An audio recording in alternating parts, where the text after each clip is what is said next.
How's it going, Huxley? It's really good to finally have you on the podcast here. I feel like we've been trying to schedule this thing for quite a long time, and I just kept on getting sick. I had a kid. I got a million excuses, but I'm really glad that you're here and that we can finally talk. Yeah, absolutely, Joe. It's been trying to get the schedules, but happy that we're finally doing this.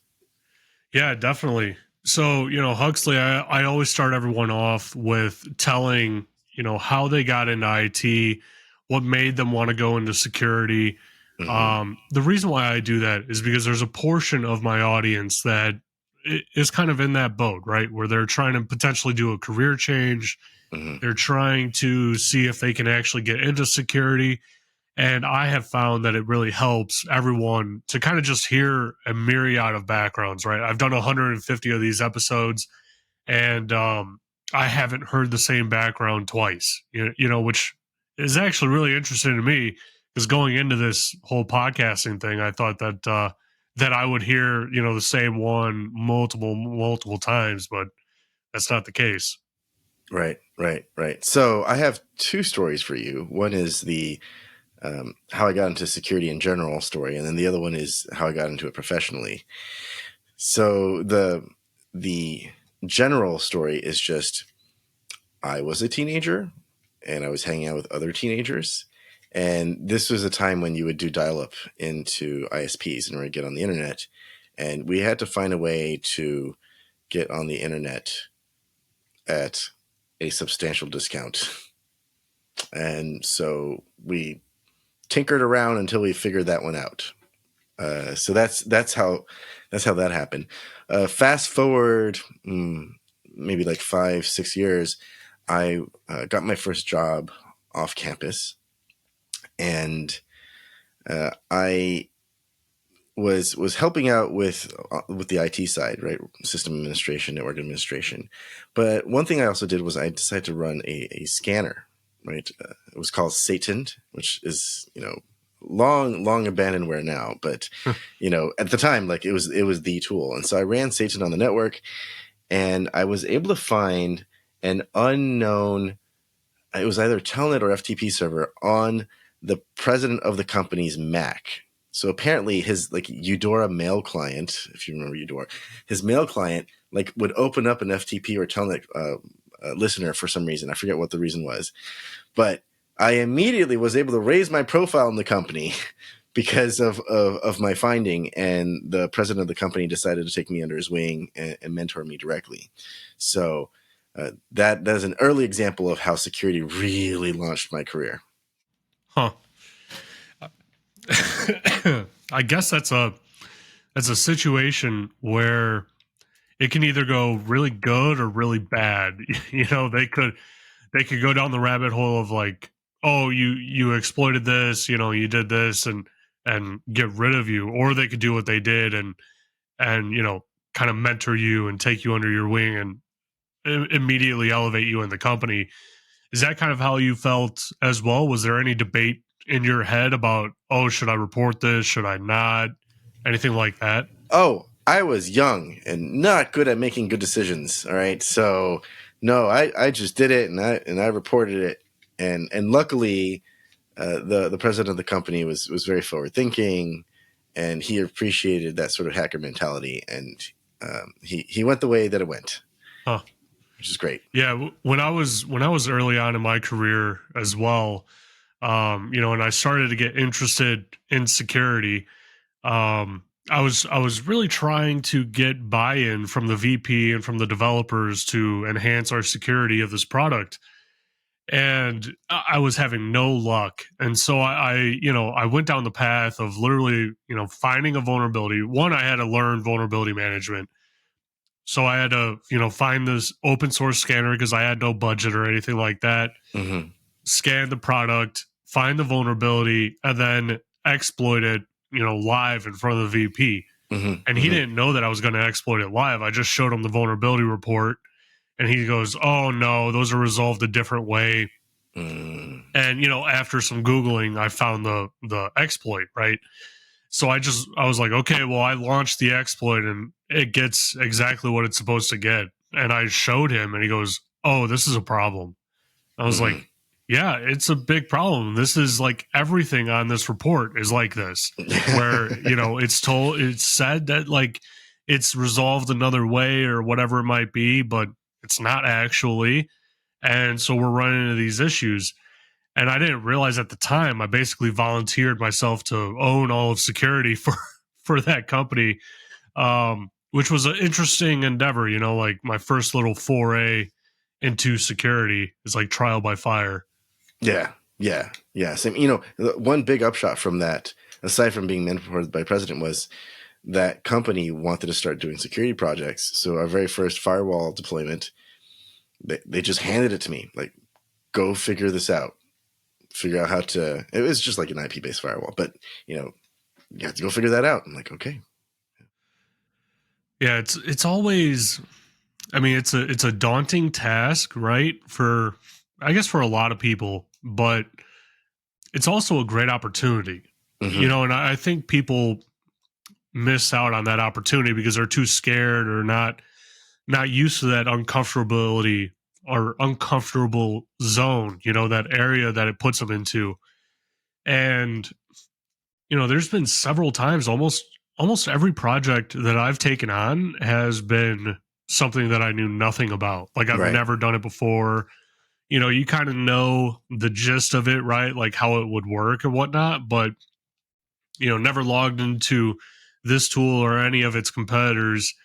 But that's really like kind of where you earn your paycheck, so to speak, right? The ability to step into an unknown situation and kind of, really master it, own it, and bring it to fruition. Is that how you felt as well? Were you nervous when you were going through that? Oh, I was frequently nervous when I was told, go figure this out. And when things weren't working, while the customer was just like standing next to you, watching you type, like that sort of anxiety factor, went through the roof. And, you just work through it. And, in my case, ultimately it worked out.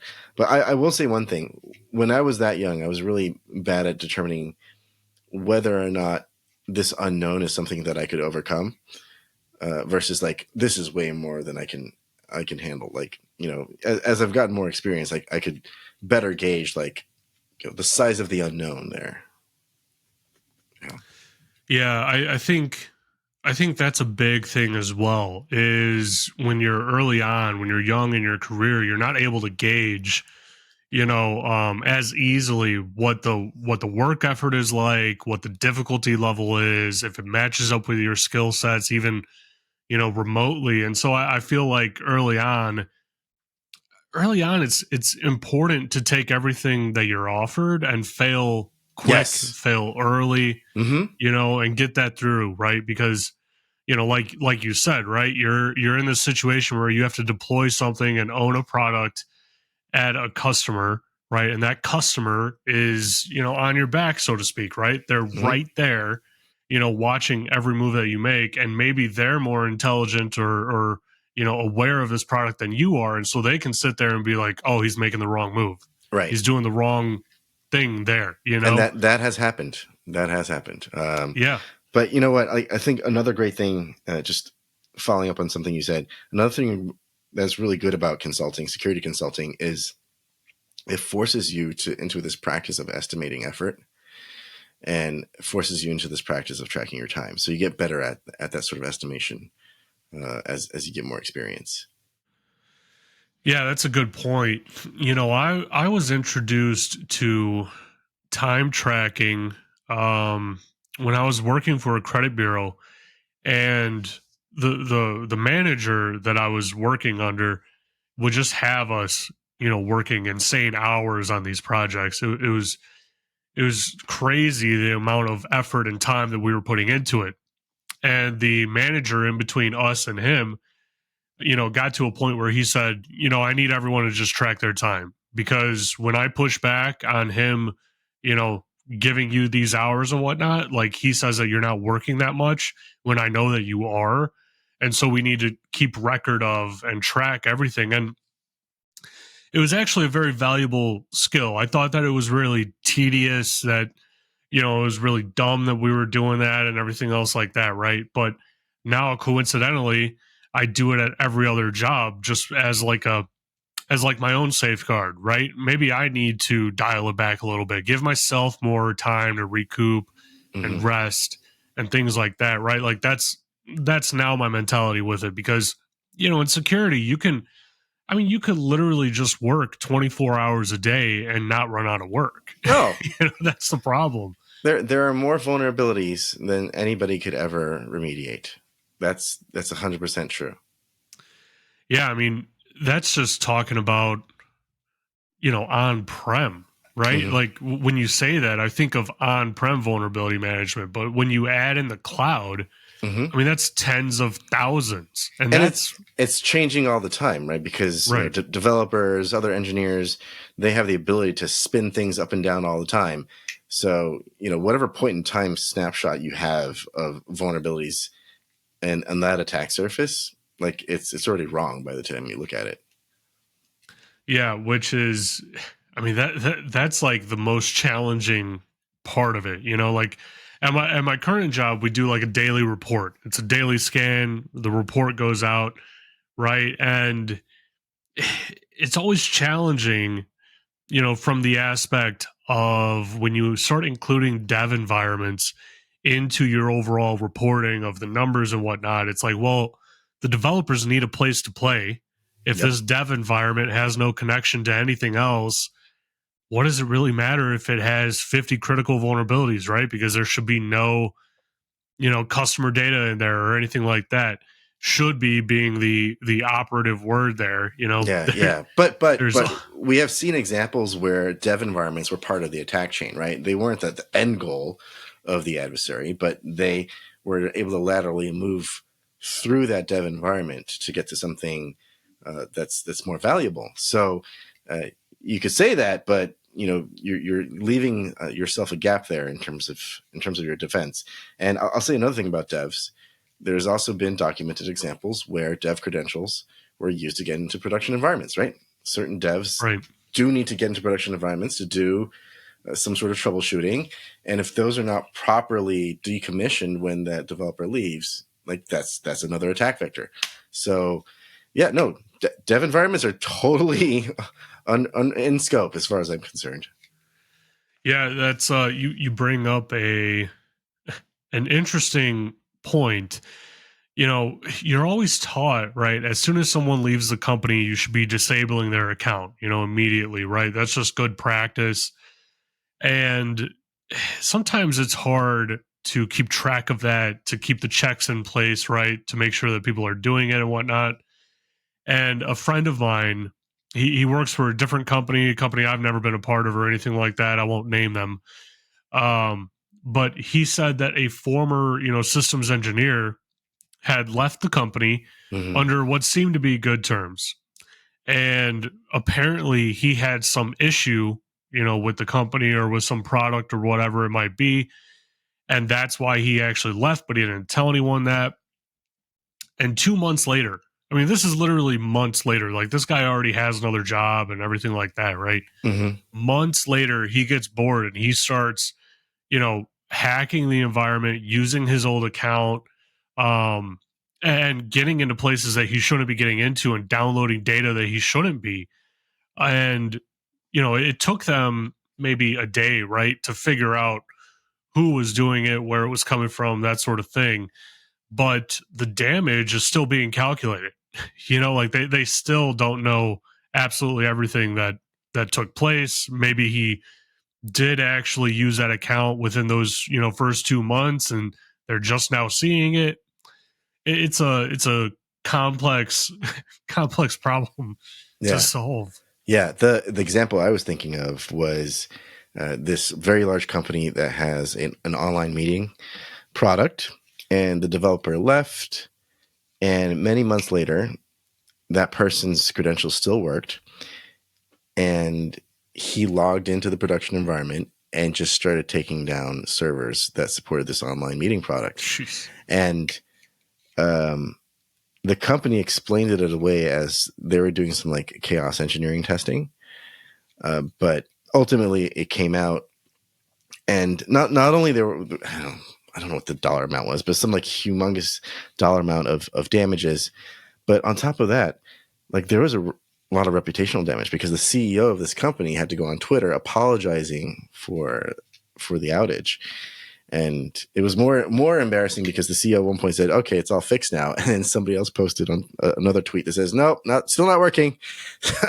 It's just like, both quantitatively and qualitatively, like that was a very expensive breach, and it could have all been prevented if there were the proper governance for dev permissions. Yeah, that reminds me of kind of what happened with the LastPass breach. Mm-hmm. September of last year, they were claiming, oh, no one's vaults were leaked or anything like that. They didn't get any customer data. It was just this other small subsection of data that they got. A couple months go by, and the update is, oh wait, they have everyone's vaults, but don't worry, they can't get into it. It's encrypted this way. And then a couple weeks later, it's like, oh wait, they can get into everything. Mm-hmm. Mm-hmm. It's like, Yeah. guys, you make one report, right? Tell us the truth the first time around, because now it looks like you're lying. Yeah, or incompetent. So Right. which one's worse? I'm not sure. Man, insecurity, probably incompetence. Yeah. So, just looking at LinkedIn, I saw that it kind of seems like you started your career at Cisco, right? How was Cisco? How was that time there? And I ask because Cisco is such a large company, right? Mm-hmm. And Mm-hmm. especially, even during the years that you were there, um, I mean, they were everywhere, right? And they still are everywhere. They're a huge part of the network stack for a huge percentage of the companies in the world. Right. So, what was it like to, work for that company and learn? Was it heavily siloed? Was it more open space? How does that look like?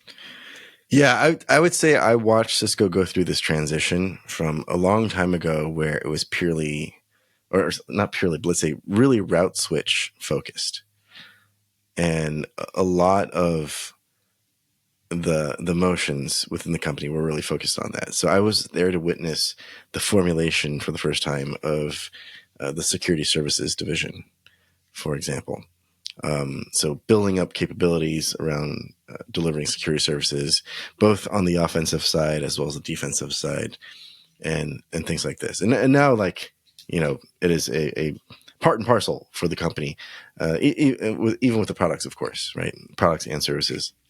So it was a really great transition to watch. I mean, Cisco was already a mature company, but it matured on the security side while I was there.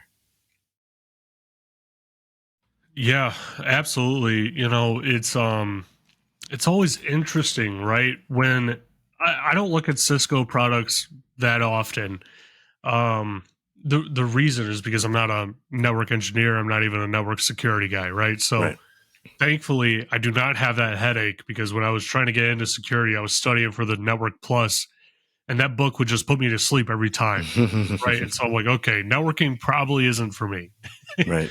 And but it's interesting to see how the products have changed over time and how their own, I guess, product stack or product offering has changed over time, and how they've added in this umbrella, over all of your security services and everything else, right? To provide that enhanced visibility in as few screens as possible. When I do check it, I'm looking for changes like that, which I always find is interesting from a larger company, right? Just to see how it works, how they grow, and things like that. Mm-hmm. Yeah, certainly they've grown in capability and things like this for sure. I mean, they're at one point they just had a firewall, but now they have like over a dozen security products. Yeah, it's a huge portfolio. I mean, just the team to manage their portfolio is probably bigger than most companies. I mean, like Right. that's how I feel, at least. Yeah. Yeah. So, so fast forwarding a little bit, you know, going through your background and whatnot. Um, I see that were the head of security over at Datadog, and now you're over at Run Zero. So Yes. talk to me a bit about Run Zero, because I feel like it's a newer company on the market that not many people have heard of. But the capability that your solution provides may be actually pretty unique in the space. Right. So it's actually not that new of a company because we changed our name about a year ago. We used to be called Rumble Network Discovery, which I think a lot of folks still think of us with that name. Run Zero is a more recent name that we had. And you're absolutely right. The problem that we solve is actually a very old problem. It's CIS control number one, for those who are familiar with the CIS controls.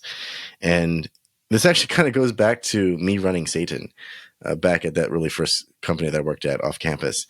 And, we're solving the problem of asset inventory, right? This is the very, very basic tenet of you can't protect what you don't know about, right?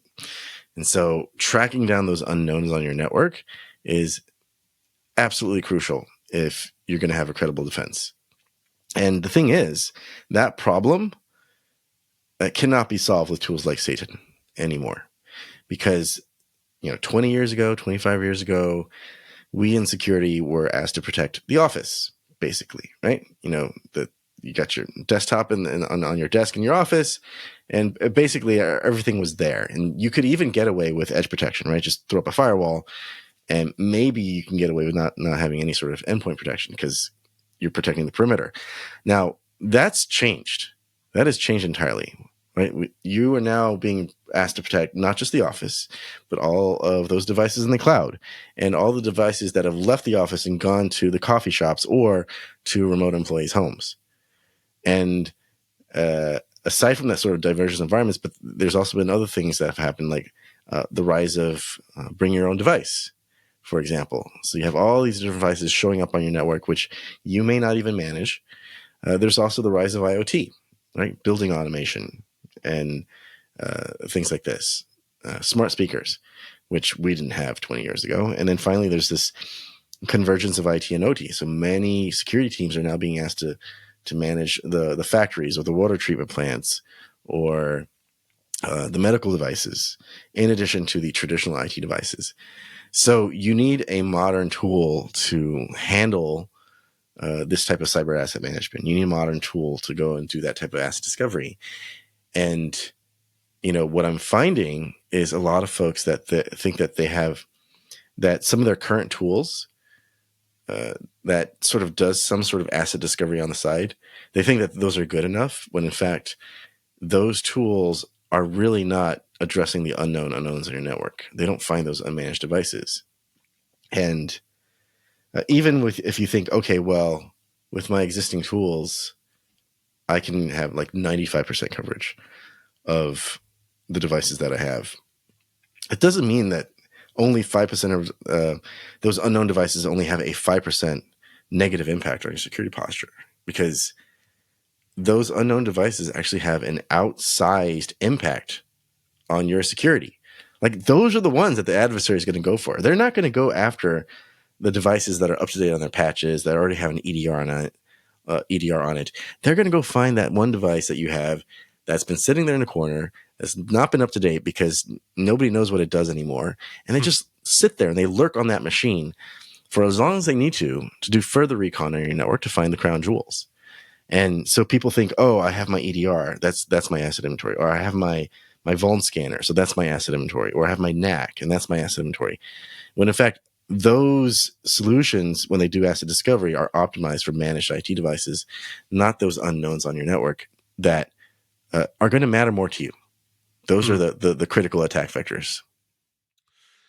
That's interesting, and it's very indicative of where the market has gone, post COVID, right? Mm-hmm. Is there a way that your solution is able to say, like, yes, we do have 100% of the devices in the network? The reason why I ask that, right, is because there always seems to be some sort of like gray area, right, where it's like, okay, I think I have everything. And then, of course, another 200 devices show up and it's like, oh, I didn't include this. I didn't account for that. Is there a way to have some sort of assurance behind it, right? Because even as an engineer that would set up a tool like that, or I'm talking about, setting up like a vulnerability management scanner, which you are not. It's more than that. Um, there's always that gray area where it's kind of hard to tell if I got everything. Is Yeah, there a way to do that with your solution? it's always going to be difficult to tell, right? But the question is, like, how much of that unknown have you, or how much can you reduce that unknown, right? Are you bringing it down to zero, or as close to zero as you can? And so that's where we're going after there. It's never going to be 100%, right? Because the moment you go and create an asset inventory and then somebody brings in a new device onto the network, it's already inaccurate. It's already missing that device. Even if, the next discovery, and, there's a cadence for the discovery, even on the next pass of discovery is a minute from now. For that minute, you're missing that one device that somebody brought in. But what you want to do is, try and make that as complete as possible. And that is something that you're not going to be able to do with your EDR or your vuln scanner or your CMDB discovery or anything like that. Yeah, that makes sense. So, is it let's talk about more of how it does what it does, right? So is Sure. it just sitting there, waiting for a device to reach out to the network, or what is it actually doing to determine this CMDB? So there are three approaches with Run Zero for doing this. The first one is integrations with all the other tools in your IT and security stack. So, I talk about how like EDR and vuln scanners are not great for asset discovery, but they're really good for the jobs that they're meant to do, right? EDR is great for endpoint protection, and vuln scanners is great for hunting down vulns in the network. So they do have a lot of valuable information. And so you want to bring all that information in, and we could do that with integrations. And frankly, any sort of scanning technology would miss anything that's disconnected from the network, devices that are in remote employees' homes. So you're going to need those integrations anyway. So that's number one. A wealth of integrations that can pull in data from all these other solutions in your tech stack. The second way is with an unauthenticated active scanner. So this would be strictly finding the things that are on your network, but also it could scan like the external surface of the cloud, for example. And what this is unusual because most scanners out there, most network scanners, they tend to require credentials because they try and log into these devices to get more information. But if you know the credentials about those devices, then that means you probably already know about it. You probably already manage it. You probably already protect it. So it's not really helping with this unmanaged device or unknown unknowns problem. So you want to go with something that doesn't require authentication and yet can find lots and lots of detail. And so this is where things get really interesting with the scanner. It's that when you take an offensive approach or the view of the attacker to go out and recon the network, but for defensive purposes, you actually get a lot of information. By going through and looking at all the ports, all the listening ports on a device, you can actually get a lot of information that would be typically more interesting to a security researcher, and then use that to come up with a really accurate identification of what the device is. So like you can achieve really accurate fingerprinting even though there aren't credentials. And so that's very interesting. That's a lot of folks find that to be one of the most interesting things about Run Zero. But there's a wrinkle here is when you look at some of the other unauthenticated scanners, the way they're developed, they're not really safe for fragile IoT and OT devices. So they have a legacy of crashing those devices. So our unauthenticated active scanner has actually been tested and proven in those types of environments, so it's safe. So a lot of folks they assume that like we're Nmap on steroids is how I've heard people describe it. It's actually not true. Like this was actually developed from the ground up by the same guy that wrote Metasploit, in fact. And so that's approach number 2. And then we have a third approach that is being released next month at next month. And this is a passive discovery approach. So there are some environments where they simply do not want to do any active scanning whatsoever, and there are no integrations for those types of devices. So typically, this would be an OT environment where they just either don't have the time windows to do scans, or they just don't want anything touching those devices. And so for that, we have this passive discovery capability where we're able to sample the traffic that comes in from a switch and then use that for discovery and fingerprinting purposes. Huh. That's really fascinating, because that is a challenge that I have faced before where, it's an OT environment and people don't want, the scanning to impact the device or really even, touch it in an effort to ensure that it isn't bogged down and whatnot. Right. Mm-hmm, mm-hmm. And no one really has a good solution for that. It's always kind of like, well, we won't know it's there unless we touch it, right? We have to scan it and everything else. Yeah, there are ways around that, though. There are ways around that. I mean, there's multiple things going on here, but I think one of the more important ones is the use of incremental fingerprinting. So what you would do is you would send a super benign query to a device, and just to get some macro sense of what that is, and then you would follow that up with successive queries that gather more detail. And as you do this, you're building out more and more of a picture of what that device is. And what you could do is you could say, okay, based on what I know now, this code path is safe for this type of device. This code path is not. And so you adjust the queries that you send based on the information that you have so far. And that's just one of the principles of active scanning in OT. Oh, wow. That is really interesting. So is it doing this over an extended period of time? So like let's say that you're scanning an OT device, right? And it does its first pull of that device, right? Mm-hmm, mm-hmm.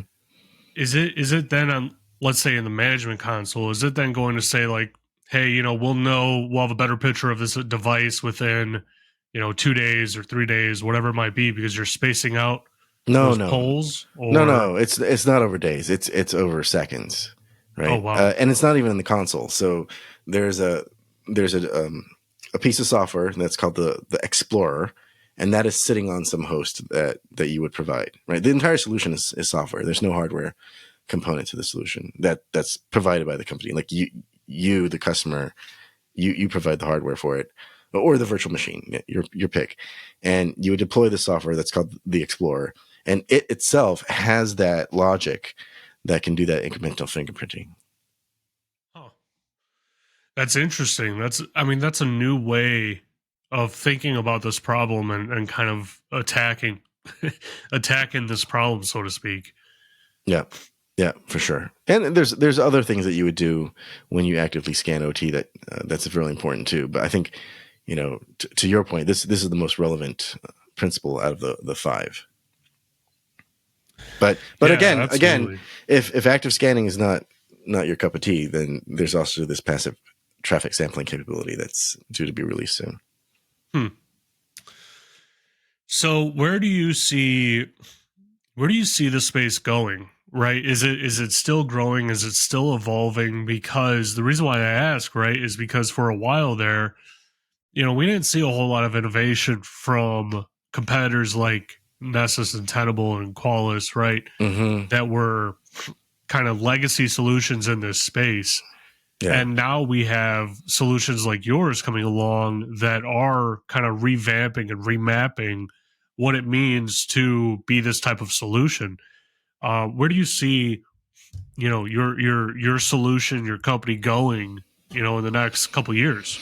Yeah. So there's And there's many ways to go about this, but what I can tell you is the problem is not going to get easier. The various attack surfaces that organizations have, they tend to grow. It's rare that an organization's attack surface is like just goes away or gets smaller. There tends to be more and more devices connected to the internet every single day. So the problem is just going to get worse. And vuln scanners play a very important role in protecting organizations, right? You do need some tool that can execute security probes on devices to verify if a vulnerability exists, right? And that's part of it. But another part of it, of dealing with the attack surface, is identifying insecure configurations, right? The fact that Telnet is running on a device, or the fact that there's an SSH server that does not limit logins to public key, but allows password, for example, that is not a vulnerability with a CVE attached to it. That is just an insecure configuration. And so when you are trying to protect that attack surface, you got to look beyond vulnerabilities. There's vulnerabilities, there's insecure configurations, and then there's also the context that you would want around the asset itself. Like, what is this thing? Is it important to my business? But also network location. Is this device externally facing? Does it have a public IP address that's reachable by the attacker? Right? All those things help you truly understand what is the risk of that device. And then if you're able to categorize that device by the attack surface that it contributes to. So let's say this is a phone. So this is probably part of my mobile attack surface. Or if this is an EC2 instance, so this is part of my cloud attack surface. So when you're able to take all of the riskiness of that device, insecure configurations and vulnerabilities, and that context around it, and then assign it to an attack surface, now you have a really good picture of how well you are doing in protecting your organization on that attack surface. And then you could start actually prioritizing where the work should go. And you can measure, how well you are doing in terms of reducing your risk in that attack surface. Huh. So you bring up an area that I always felt like was lacking, in the space, right? It's kind of more focused around like those known vulnerabilities, the CVEs, and fingerprinting things based on that. But, just like you mentioned, not everything is going to have a CVE. It could be poorly configured and opens you up to maybe not even a 0-day, but just an exploit of a service a different way than what was fingerprinted before, right? Yeah. Like I like to say, vulnerabilities, it's the vendor's fault. Insecure configurations, that's your fault. Yeah. That's that's proven out in the cloud, right? That's a really how many example. S3 buckets? How many S3 buckets are publicly accessible? I mean, there's still millions. It seems like every time you hear about like a new data breach in the cloud, like there was some open S3 bucket that was somehow figuring into the picture, and it's like, do we never learn? Do we never learn? Yeah, it seems like we don't. Right? Probably because we're so focused on the tools that we have in front of us that are not telling us that, That's the thing. It's we're too reliant on the tools in some ways potentially, and we're not thinking outside the box enough. Or we just don't have a good handle on what are all the environments that we need to protect, and what are all the different devices and assets that are in there. Like that's a big contributing factor too. Yeah, that's a really good point. I guess, yeah.